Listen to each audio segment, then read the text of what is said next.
Hello, नमस्कार।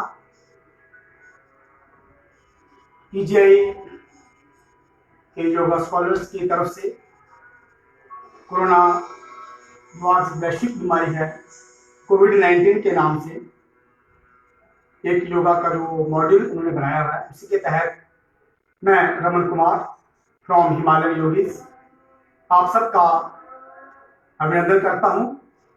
आज हम योग के उस विषय की तरफ चलेंगे जिसे हम हठ योग के नाम से जानते हैं। हठ योग में एक पतंजलि योग के अलावा जो योग का एक सैद्धांतिक रूप था उसके रूप में जाना जाता है। हठ योग दो मनीषियों महर्षि गैरन जी और आदि योगा के जो सिद्ध हुए हैं गोरखनाथ जी, उनके द्वारा मनुष्य के लिए दिया गया है। क्योंकि योग के बारे में हम जानते हैं कि 84 लाख आसन से उन 84 लाख में हठ योग में कुछ आसनों का ही वर्णन दिया गया है, जिसमें दो पुस्तक मेन है। There are 2 books based on Hatha yoga. One is गहरन Samhita and another is Hatha Yoga Pradipika. हठ योग प्रदीपिका को महर्षि मत्स्येंद्रनाथ जी ने और गुरु गोरखनाथ जी ने संपादित किया है और गहरन संहिता को महर्षि गैरन जी ने किया है। और महर्षि गैरन जी द्वारा उन 84 लाख आसनों का वर्णन नहीं दिया गया। उनमें से भी जो 84 आसन थे, उनमें से भी जो ह्यूमन लाइफ के लिए बहुत जरूरी अति आवश्यक इंपॉर्टेंट आसन हैं फिजिकली और मेंटली, उन्होंने सिर्फ 32 आसन दिए हैं गहरन संहिता में, जिन्हें हम हठ योग के नाम से भी जानते हैं। उन्हीं 32 आसन में से कुछ आसन हैं जो मेंटल बैलेंस के लिए बहुत ही इंपॉर्टेंट है। क्योंकि मेडिकल के लोग जानते हैं कि कोई भी बीमारी मेंटली और फिजिकल बॉडी में आती है। या तो कोई डिजीज मेंटली बॉडी में एंटर करती है और वो फिजिकल रूप में बाहर आती है, और sometimes some diseases came to our physical body and enter our mental strengthen.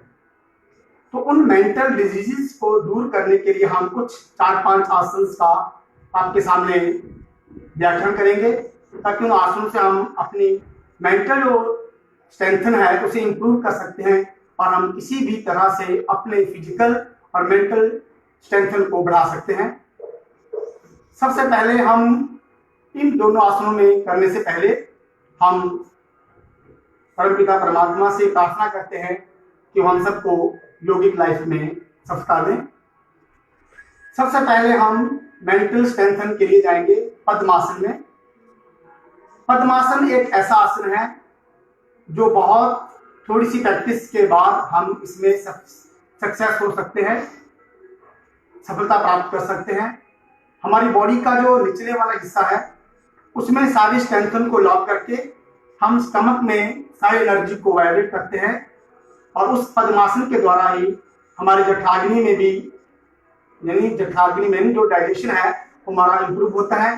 Spine है उसमें स्ट्रेंथन आती है, और हमारे जॉइंट्स में और हमारे लोअर बैक की स्ट्रेंथन को ये पद्मासन के द्वारा बहुत ही लाभ प्राप्त होता है। तो पद्मासन के लिए हमें जब सबसे पहले सीधे सिंपल आसन में बैठने के बाद सबसे पहले आप अपने बाएं पांव को मोड़ करके दाहिनी थाइस के ऊपर रखेंगे। इस तरह से आने के बाद फिर अपना दायां पांव को उठा करके कोशिश करेंगे बाएं थाइस के ऊपर रखेंगे। शुरू में अगर आप इन पोजीशन का अभ्यास प्रॉपर नहीं कर सकते तो हम एक पांव से भी कुछ दिनों तक आप इस पोजीशन में रहिए, और after some time practice with other leg, and after 2 days you are able to perform this Padmasan, lotus pose या Padmasan. In this asan, we are able to improve our digestion system. It gives strength to our spine, our lower back, and especially to our knees. It reduces our thigh fat and gives strength to our digestion and core and spine. इस आसन से हम अपने शरीर को और अपने मन को एकाग्र करने में भी सफलता प्राप्त कर सकते हैं। ये सभी पोस्चर्स मेडिटेटिव पोस्चर्स में आते हैं।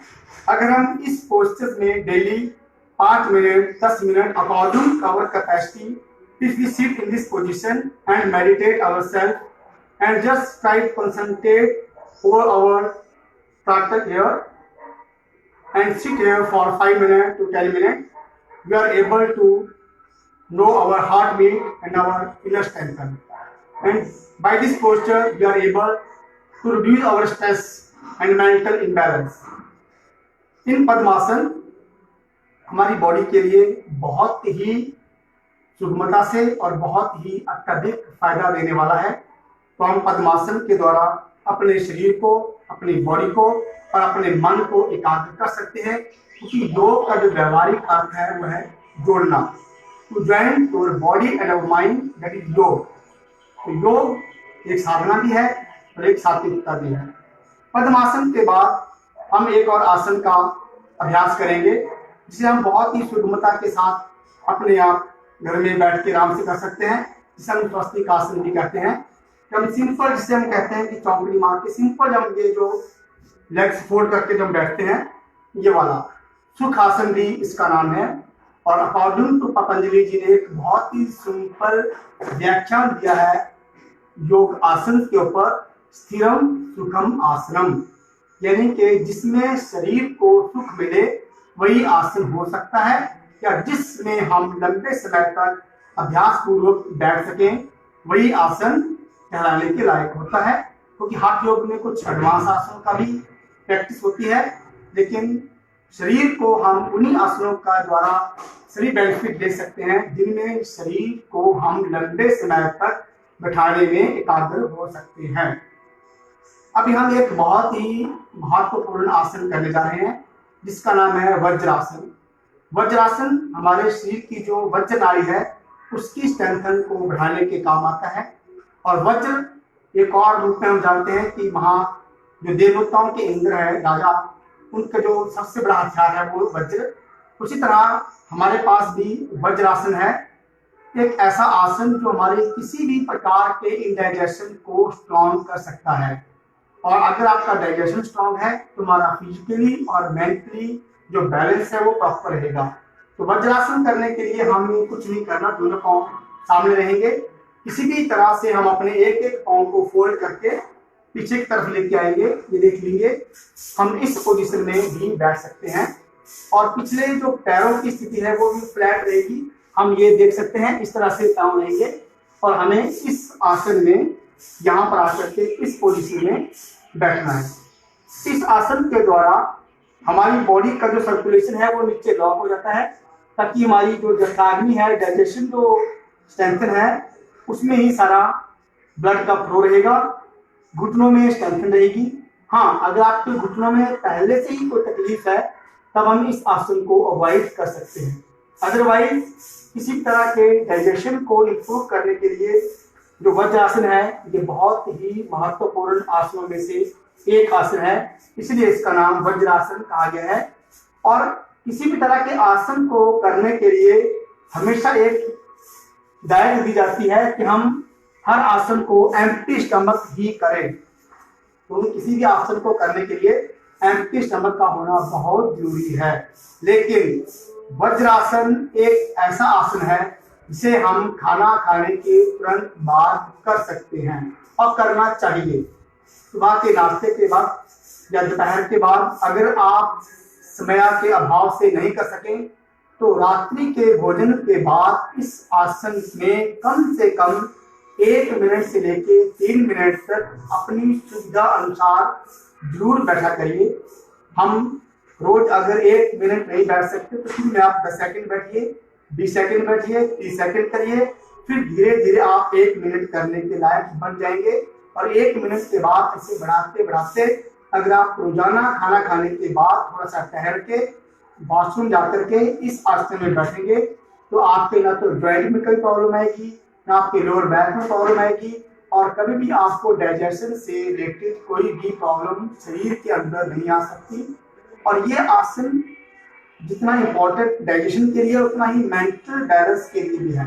अगर इस आसन में बैठ करके हम कुछ देर आंखें बंद करके अपने श्वासों पर ध्यान लगाएंगे तो थोड़ी देर बाद हमें अपने भीतर हल्कापन महसूस होगा।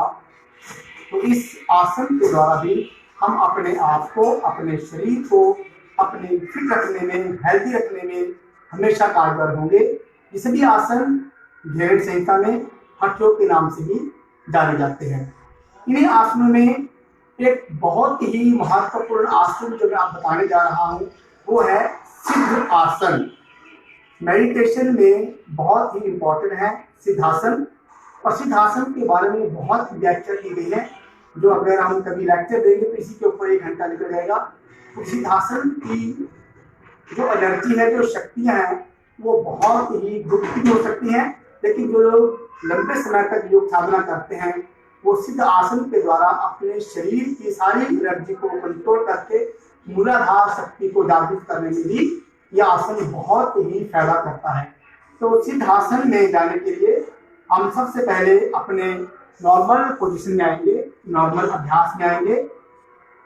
सिद्धासन के लिए कुछ लंबा अभ्यास नहीं, सिंपल है, लेकिन इसका अभ्यास कुछ दिनों के रेगुलर वार्म अप के बाद, उसके बाद सूर्य नमस्कार का कुछ दिनों तक अभ्यास करके फिर हम इन मेडिटेटिव पोस्चर की तरफ आएंगे तो हमें अधिक लाभ मिलेगा। क्योंकि जब तक शरीर में व्याधियां रहेंगी तब तक हम किसी भी आसन के करने के लिए अपने आप को सक्षम नहीं मानते। तो हमें किसी भी आसन को करने से पहले कुछ दिनों तक जो सूक्ष्म व्यायाम है, जो सिर से लेके पांव तक हम करते हैं, उनका अभ्यास करना चाहिए। फिर सूर्य नमस्कार 10 से 12 रोजाना करने चाहिए। फिर कुछ सिंपल आसन के बाद हम इन आसनों का अभ्यास करेंगे तो हमें अत्यधिक लाभ मिलेगा। सिद्धासन के लिए हमें क्या करना है, सबसे पहले अपने बाएं पांव को मोड़ करके अपने बॉडी के सेंटर पॉइंट में लेके यहाँ पर लेके आइए। अपने एनस और रेक्टम के बिल्कुल बीच में हम एड़ी को दबा देंगे एक बार, और उसके बाद दूसरे पांव को उठा करके बिल्कुल एड़ी के पास और नाभि से थोड़ा नीचे एकदम से इसको काटेंगे इस पोजीशन में। यहां से हमारी जो गुदा है उस पर और जो हमारा एनस है उस पर ये प्रभाव डालेगा, प्रेशर डालेगा। इस अभ्यास को सिद्ध योगी लोग अपनी योग की आंतरिक साधना के लिए किया जाता है। ये बहुत ही इंपॉर्टेंट आसन है सिद्धासन। इसमें हम अपने मन को एकाग्र करने में बहुत ज्यादा सफलता प्राप्त कर लेते हैं। तो सिद्धासन ऋषियों का, तपस्वियों का और योगियों का बहुत प्रिय आसन भी है, और इस आसन के द्वारा हमारी जो मूलाधार में जो शक्तियां हैं, जो हमारी नेगेटिव एनर्जी है, वो बॉडी से बाहर निकलना शुरू कर देती है। हमारी बॉडी का जो चक्र है, जिसे हम सभी जानते हैं कि मूलाधार से चलता हुआ सहस्त्रार चक्र तक हमारी शरीर की एनर्जी चलती है, और तब जाकर के वहां से जो लाइट चलती है वो एकदम से जब मूलाधार में गिरेगी तब हमारी कुंडलिनी शक्ति को जागृत करने में सफलता मिलती है। तो हम ये भी कह सकते हैं कि सिद्धासन उस कुंडलिनी शक्ति को जागृत करने का एक मुख्य आसन है। लेकिन इसका अभ्यास आप कुछ आसनों के अंतराल के बाद ही करेंगे, जब आपका मन और चित्त थोड़ा सा शांत हो जाए। और चित्त को शांत करने के लिए हम अभ्यास करेंगे आसनों का और प्राणायाम का और मेडिटेशन का। उसके बाद जब हम इस सिद्धासन का अभ्यास करेंगे तो हम अपने शरीर को बहुत ही सुगमता के साथ इन आसनों के अभ्यास में यूज कर सकते हैं। अभी हम एक और आसन का अभ्यास करेंगे प्राणायाम से पहले, और उस आसन का नाम है पश्चिमोत्तानासन। पश्चिमोत्तानासन एक ऐसा आसन है जिसके अभ्यास से हम पूरे शरीर का मसाज कर सकते हैं या एक्सरसाइज कर सकते हैं। पांव के पंजों से लेकर सिर तक किसी भी तरह की बीमारी हो तो हम उस आसन के अभ्यास से अपने शरीर को तैयार कर सकते हैं। उसका नाम है पश्चिमोत्तानासन। कई कई जगहों पर उसका नाम शिवासन भी कहा गया है, लेकिन घेरन संहिता में भी और हठ योग में इस पश्चिमोत्तान का नाम से पश्चिमोत्तान के नाम से ही जाना जाता है। लेकिन इतना जरूर है कि पश्चिमोत्तान हमारे पूरे शरीर की बॉडी के लिए, सेल्स के लिए, टिश्यूज के लिए बहुत ही इंपॉर्टेंट है।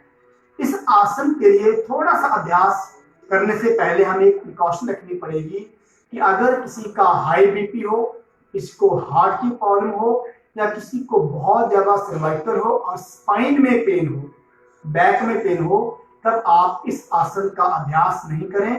लेकिन अगर आप हेल्दी हैं और इस आसन का अभ्यास रेगुलर करेंगे तो आपको पश्चिमोत्तान आसन से होने वाले लाभों से शरीर में कभी भी कोई रोग आ ही नहीं सकता। तो पश्चिमोत्तान के लिए आपने क्या करना है, सबसे पहले अपने दोनों पैरों को सामने फैला दीजिए। मैं साइड से आपको करके दिखा सकता हूँ।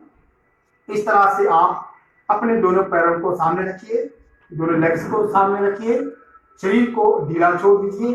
पीठ आपकी हमेशा सीधी रहनी चाहिए, लेकिन अकड़ा के नहीं रखना, सीधी और ढीली। स्थिरम सुखम आसनम का हम पालन करेंगे। दोनों हाथ घुटनों के ऊपर रहेंगे हमारे, और यहां से हम श्वास भरते हुए धीरे धीरे दोनों हाथों को कंधों के बराबर कान के साथ में लगा करके ऊपर लेके जाएंगे, और यहाँ से धीरे धीरे श्वास को छोड़ते हुए हम अपने दोनों हाथों से पांव के अंगूठों को पकड़ने का अभ्यास करेंगे।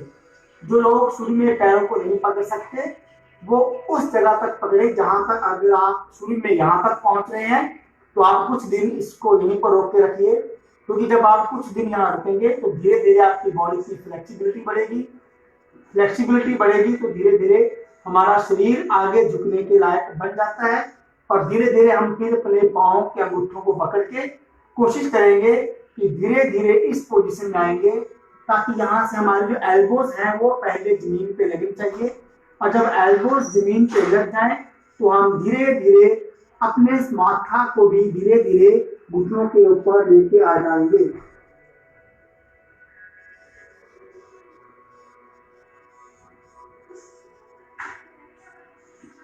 धीरे धीरे 30 सेकेंड 1 मिनट इसका अभ्यास करेंगे।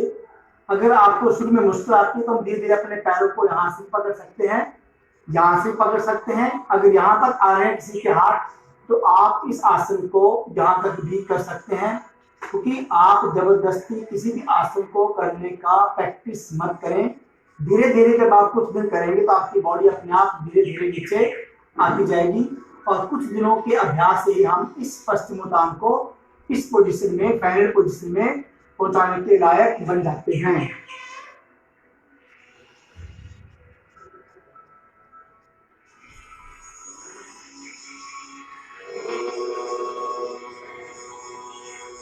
धीरे धीरे हम यहाँ से वापस चलेंगे, और वापस आकर के हम इसी आसन को यहाँ से पश्चिमोत्तान से वापस आकर के हम सीधा अपने सुखासन में आ जाएंगे।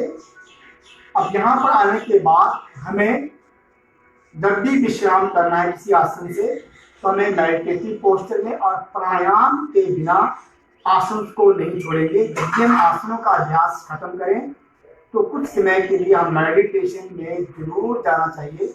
और मेडिटेशन में क्योंकि हमें बैठना हो लंबे समय तक, और कोई मेडिटेशन की इतनी लंबी कोई प्रक्रिया भी नहीं है कि जिसे हमें फॉलो करना हो। मेडिटेशन का सबसे सिंपल जो मेथड है वो यही है कि आप जिस किसी पोजीशन में आराम से बैठ सकें उसमें बैठिए। आप इस सुखासन में बैठ सकते हैं, आप सिद्धासन में बैठ सकते हैं, आप वज्रासन में बैठ सकते हैं, आप सुखासन में बैठ सकते हैं, या पद्मासन में भी आप इस आसन के लिए बैठ सकते हैं। जिसको जो सुविधा लगे उस सुविधा अनुसार वो अपने इस आसन का अभ्यास में बैठें, जिसमें आप लंबे समय तक बैठ सकते हैं। ध्यान के लिए सबसे अति आवश्यक वस्तु यही है कि आपने अपनी आंखों को पूर्णतः बंद कभी नहीं करना, क्योंकि आप एकदम से आंखें बंद करेंगे तो हम ध्यान लगाने के सक्षम नहीं हो पाते। शुरू में आप सामने किसी भगवान की, अपने इष्ट की, या कोई भी आपको जो जिसमें आपकी श्रद्धा है उनकी तस्वीर के सामने रख कर मेडिटेशन में बैठ सकते हैं आंखें खोल के। उसके बाद धीरे धीरे आप अपने आंखों को आधा बंद करके नासिका का जो अग्रभाग है, नाक का जो टिप है, अपनी आंखों को हल्का सा बंद करके सिर्फ हमें नोज टिप पे ध्यान देना है। और उसके बाद धीरे धीरे इसी ध्यान को हम दोनों आंखों के मध्य, जहाँ पर हम नेत्र भगवान शिव का जो कहते हैं वो है, और यहीं पर हमारा जो छठा चक्र है आज्ञा चक्र, हम यहाँ पर भी अपने ध्यान को लगा सकने के कामयाब हो जाते हैं धीरे धीरे अभ्यास करने के बाद। इसके बाद आप अपने ध्यान में जाने के लिए सिर्फ अपनी ब्रीदिंग पर ही फोकस करेंगे। ब्रीथ इन और ब्रीथ आउट, श्वास भीतर जाएगा और श्वास बाहर आएगा। सब कुछ भूल करके जब कुछ समय के लिए आप अपनी ब्रीदिंग पे कंसंट्रेट करेंगे, ये सबसे मुश्किल काम हो ध्यान में, क्योंकि श्वासों पर टिकना इतना आसान भी नहीं है। इसलिए आप अपने श्वासों पर टिकने के लिए आप ये अभ्यास कर सकते हैं कि जब भी आप श्वास को भीतर लें तो उसको फील करें कि श्वास कहाँ जा रहा है। आपका श्वास यहाँ से नासिका से होता हुआ, गले से होता हुआ, फूलता से होता हुआ पेट तक जाना चाहिए, नाभि तक आपको फील होना चाहिए। और जब भी आप श्वास अंदर लें तो आपका पेट बाहर आना चाहिए, और जब आप श्वास को छोड़ें तो आपका पेट अंदर जाना चाहिए। यही अभ्यास हमेशा आपने नॉर्मल ब्रीथिंग में भी रखना है और प्राणायाम में भी रखना है और ध्यान में भी रखना है। जब भी श्वास अंदर लें तो पेट बाहर, और जब श्वास छोड़ें तो पेट अंदर, ताकि हमारे हार्ट में और लंग्स में अच्छी ऑक्सीजन का फ्लो हो, जिससे हमारी ब्लड की प्यूरिफिकेशन भी होगी और हमारे लंग्स की स्ट्रेंथ भी बढ़ेगी। और सबसे बढ़िया ध्यान में ब्रीदिंग को टिकने का मेथड है कि आप अपनी ब्रीदिंग को काउंट करें कि जब श्वास अंदर लिया तो फील करें नाभि तक गया, लेकिन जब आपने श्वास छोड़ा तो उसकी काउंटिंग करें 1, इनहेल किया, फिर एक्सहेल किया 2। अपने मन ही मन में आंखों में बंद करके अपना ध्यान पे ब्रीदिंग पे फोकस करने की कोशिश करिए। शुरू में आप टारगेट रखिए कि 10 ब्रीदिंग हम करेंगे, कि हम 10 तक काउंट करेंगे। From very first day just focus on breathing up to 10, inhale and exhale. और अगर आप बीच में कहीं भूल जाते हैं, क्योंकि ध्यान में हम कई बार अपने ध्यान में कहीं और चले जाते हैं, मान लो आपने 8 श्वास तक तो आपको याद रह गया, लेकिन अंत में आप भूल गए कि 9 था या 8 था। जहां पर भी ऐसी सिचुएशन आए वहां से वापस आइए, फिर 1 से शुरू करिए और फिर 10 तक जाइए। 1 बार, 2 बार, 3 बार, हो सकता है पहली बार में आप सक्सेस हो जाए, लेकिन 2, 3, 4 बार जब आप बार बार वापस आएंगे 10 तक, उसके बाद आप 10, 20, 30, 50, 100 श्वास तक भी बिना गिनती को भूले हुए चले जाएंगे, क्योंकि आपका मन इस चीज को एक्सेप्ट कर चुका है, माइंड आपका, कि हमने 10 तक ही जाना है बिना भूले। अगर भूल जाएंगे तो हमें फिर वापस आना पड़ेगा। और ये तो था हमारा ध्यान का। और ध्यान में जाने से पहले हमें एक नाड़ी शोधन क्रिया का अभ्यास करना चाहिए। नाड़ी शोधन प्राणायाम से पहले का वार्म अप है। जैसे कि हम वार्म अप करते हैं, आसनों से पहले हम सूर्य नमस्कार करते हैं, उसी तरह हम किसी भी प्राणायाम में जाने से पहले अपनी दोनों नाड़ियों की शुद्धि, इरा पिंगला यानी कि चंद्रस्वर और ये है सूर्यस्वर, इनकी क्लींजिंग करते हैं ताकि सुषुम्ना में हमारा श्वास प्रवेश कर सके। तो उसके लिए हमें क्या करना है, राइट हैंड की पहले 2 उंगलियों को अपनी सुविधा अनुसार हम इस तरह से फोल्ड कर लेंगे, फिर अपने हाथ को टर्न कर लेंगे अपने नाक की तरफ को। जब हम बिल्कुल नाक के पास पहुंचेंगे तो आप देखेंगे कि हमारे अंगूठे से राइट नोस्ट्रिल बंद हो जाता है, उंगलियों से लेफ्ट नोस्ट्रिल हमारा बंद होगा। तो सबसे पहले हमने राइट नोस्ट्रिल को बंद करना है हमसे, और लेफ्ट से हम इनहेल करेंगे, एक लंबा सा श्वास लेंगे, और इस श्वास को भरने के बाद लेफ्ट नोस्ट्रिल को हम लॉक कर देंगे और अंगूठे को हटा करके राइट नोस्ट्रिल से हम धीरे धीरे श्वास को बाहर फेंकेंगे। राइट नोस्ट्रिल से जब हम अपने श्वास को पूरा खाली कर देंगे तो वही राइट नोस्ट्रिल से हमने फिर इनहेल करना है। इनहेल करके इसको फिर लॉक करेंगे और यहाँ से लेफ्ट नोस्ट्रिल से हम श्वास को छोड़ते हुए बाहर जाएंगे। ये हमारा एक राउंड बनता है। लेफ्ट से किया, राइट से एक्सहेल किया, राइट से इनहेल किया, लेफ्ट से एक्सहेल किया, ये एक राउंड बना। तो कम से कम भी हमें इसके 5 राउंड रोजाना करने चाहिए। और धीरे धीरे जब आप इस अनुलोम विलोम नाड़ी शोधन के प्राणायाम में कुछ सक्सेस हो जाएंगे थोड़े दिनों के बाद, तो आप अपनी ब्रीदिंग की स्ट्रेंथ को भी बढ़ाना शुरू कर दीजिए। आप काउंट करना शुरू करिए। जब इनहेल कर रहे हैं लेफ्ट से तो हमने 5 सेकंड में इनहेल करना है, फिर कोशिश करिए इसको 5 सेकंड अंदर ही लॉक करने की। दोनों नोस्ट्रिल को बंद करके 5 सेकंड इसको अंदर लॉक करिए, फिर 5 सेकंड की बजाय इधर से जब हम राइट से छोड़ेंगे तो कम से कम भी 10 सेकंड में बाहर निकालना है। निकालने की ड्यूरेशन हमेशा डबल करनी चाहिए ताकि हमारी जो टॉक्सिन्स है बॉडी से मैक्सिमम बाहर आ जाएं। फिर जब हम राइट से इनहेल करेंगे तो फिर 5 सेकंड इनहेल करेंगे, 5 सेकंड इसको होल्ड करेंगे दोनों नोस्ट्रिल को बंद करके, और फिर 10 सेकंड से यहाँ से बाहर निकालेंगे। इसी अभ्यास को बढ़ाते बढ़ाते आप 1:4:2:1 की रेशो तक लेके आएंगे। यानी कि 5 सेकंड में इनहेल किया, 20 सेकंड उसको होल्ड किया, फिर 10 सेकंड इसको एक्सहेल किया, और फिर से 10 सेकंड या 5 सेकंड उसको बाहर निकाल के भी होल्ड करना है। इनहेल किया पूरक, अंदर रोका कुंभक, निकाला रेचक, और जब बाहर रोका तो बहिर्कुंभक, अंदर रोकते हैं अंतर कुंभक। अगर हम इन शब्दों का थोड़ा सा ध्यान रखेंगे तो हम ध्यान में अपने आप को बहुत जल्दी सफलता प्राप्त कर लेंगे। लेकिन ध्यान में कभी भी जल्दबाजी नहीं करिए, लंबे समय तक बैठने की भी कोशिश नहीं शुरू में करिए कि हम 1 घंटा बैठेंगे, 10 घंटे बैठेंगे, नहीं। आप शुरू में 5 मिनट से शुरू करिए, 1 मिनट से करिए, 3 मिनट तक जाइए, 5 मिनट जाइए, फिर 10 मिनट तक आप इन अभ्यासों को करेंगे। और इन आसनों में भी जो हमने किए हैं, किसी भी आसन का अभ्यास शुरू में आप मिनिमम 30 सेकंड से शुरू कर सकते हैं और उसको बढ़ाते बढ़ाते 1 मिनट तक, 1.5 मिनट तक लेके जा सकते हैं।